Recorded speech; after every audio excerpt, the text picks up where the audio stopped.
class tukuvami tungeta ni kufubwai vena butaraba ya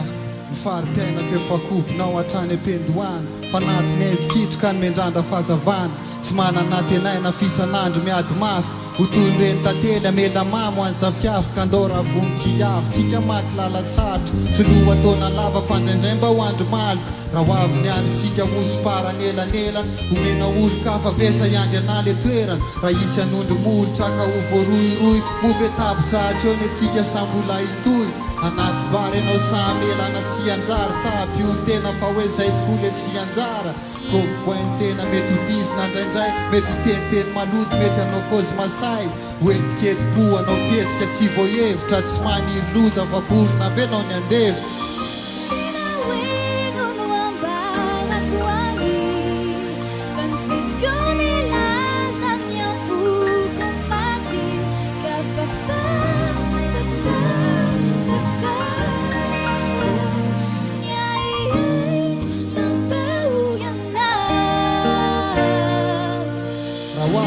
fona tsisy ny eto apelatanako ho tampona tsisirika azy lalana andehanako moa ianao ve mbola olina mboly antso aho etina sa ho ataonao toy ny fary a rehefa matsatso arina raha sanatry ho lavo ka mety ananakilemy enao io ve mbola ho eo sa ivady mpanekena azoko antenaina ve aminao avy rehetrarehetra sa rehefa mandeha ny fotoana iova fo dia iova toetra lakalaka ny eto an-tany ny ambony mety ambany raha ankala manodidina enao ve mba iandany sa anisandreo ikozy eo aleo ina fatony any itahiriny ratsy vitako maly tsy fako maly zany mantsy ho afa maro eo ny lokaloka tsy naharitra matona kory dia efa nandamoka tsy maray lamba vao mahita kanga tsaratsara nanadino ny voady zay natao teny amin'ny alitary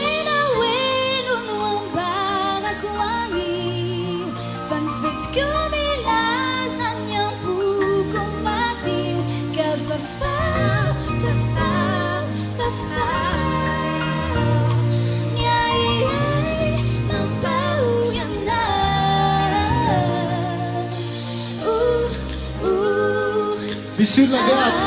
Misy olona ve ato? Asi tabataba biara misy olona ato? Toazitsika tanany